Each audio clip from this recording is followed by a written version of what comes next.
Pria itu menunjuk gadis cantik di lantai bawah. Angkat dia di udara. Lalu jatuhkan dia di gelas anggurnya. Manajer di sebelah mengerti arti memotret gadis itu. 10 menit kemudian, gadis itu berubah menjadi keadaan mimpi virtual.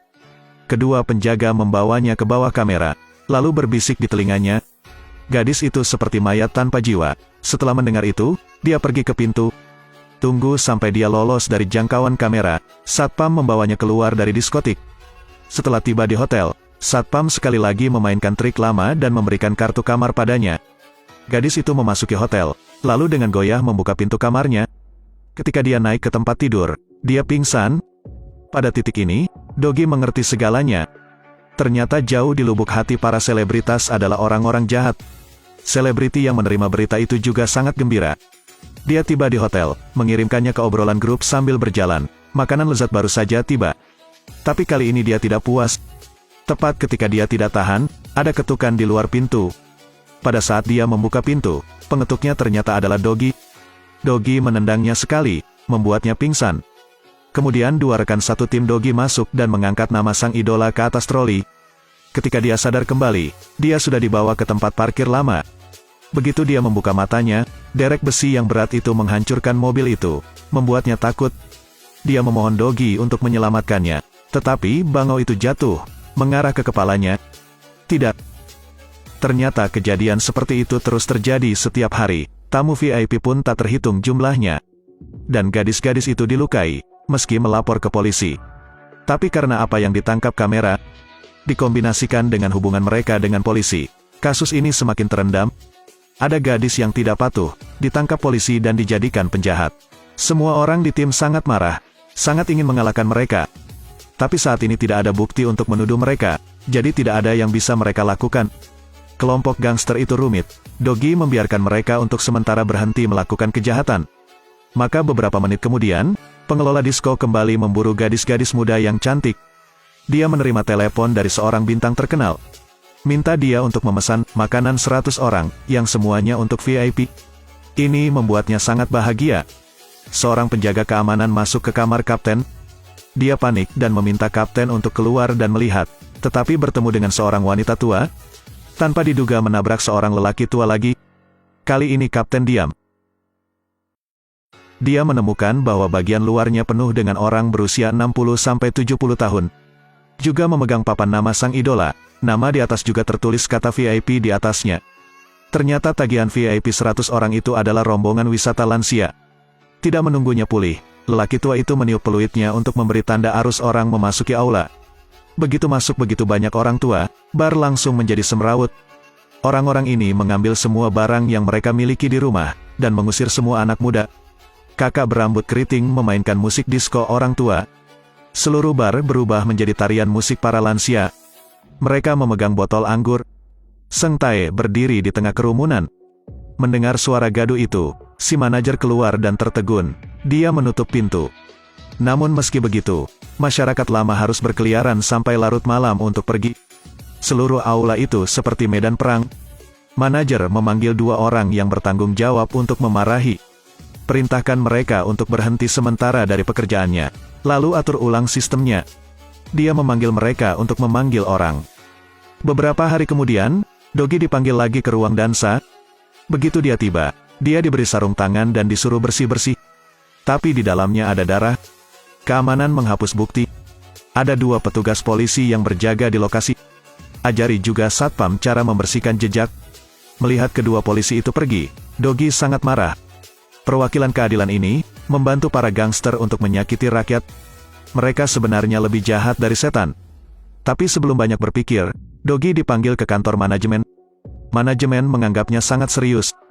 Tidak hanya menuangkan anggur untuknya, tetapi juga menanyakan tentang pekerjaannya. Dia hanya bisa menutup matanya. Tapi beberapa detik kemudian, kepalanya berputar seperti kincir. Manajer kemudian mengeluarkan video dirinya dan sekretarisnya keluar dari kantor polisi. Sudah terlambat bagi Dogi untuk memprotes sekarang. Dia hanya bisa jatuh tak berdaya ke tanah. Dia kemudian dibawa ke pintu di bawah kamera lagi, kali ini yang sedang dikendalikan. Pergi ke pintu.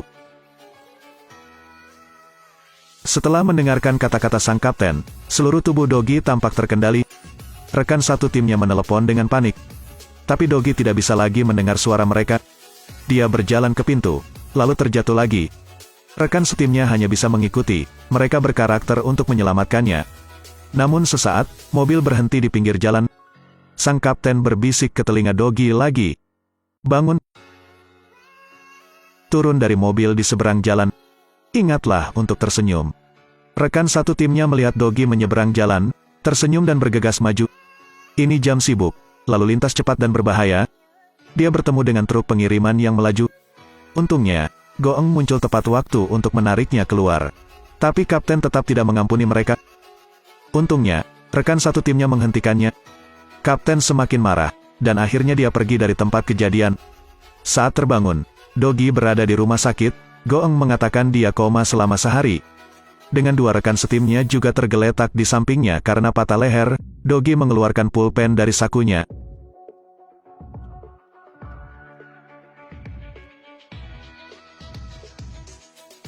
Setelah meminum segelas anggur itu, hasilnya berubah menjadi mayat tak berjiwa.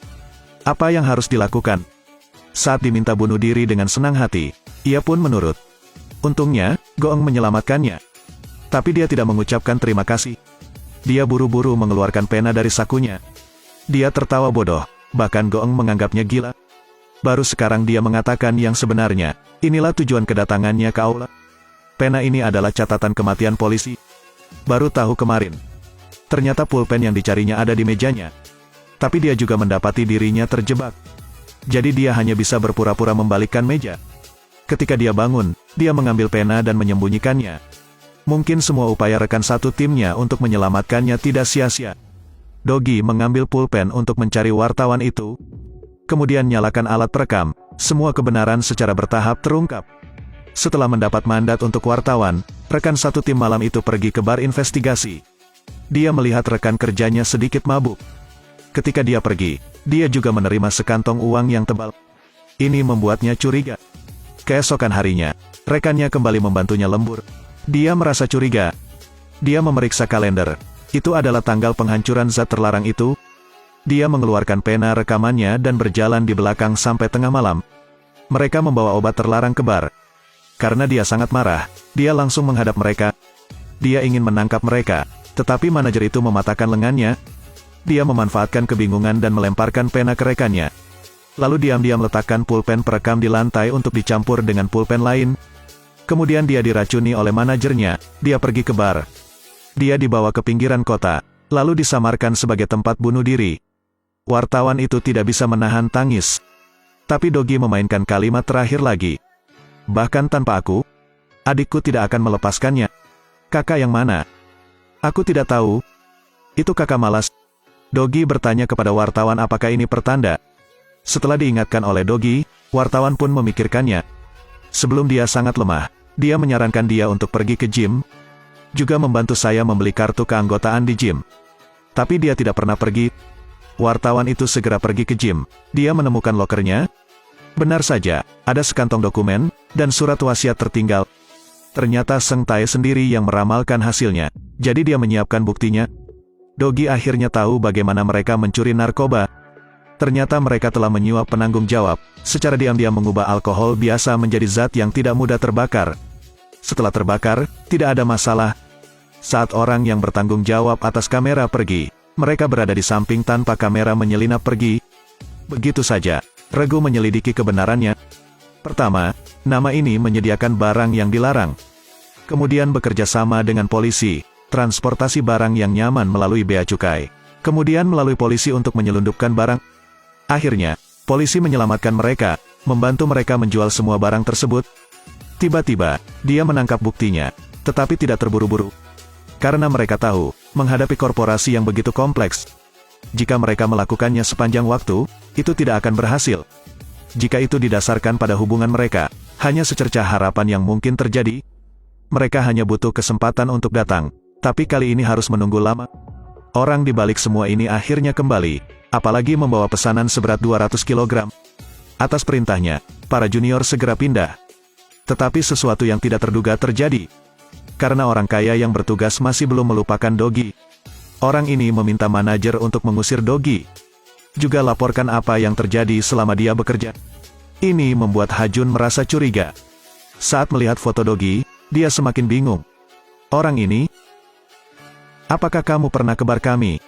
Dia mengirim seseorang ke perusahaan taksi, dan semua orang pergi. Jadi dia pergi mencari bos. Dia berharap bisa mengulur waktu. Tetapi bos merasa pengemudi sekecil itu tidak peduli. Tidak hanya dia tidak setuju dengan permintaannya, tetapi dia juga curiga padanya. Membuatnya hanya bisa bimbang membalas.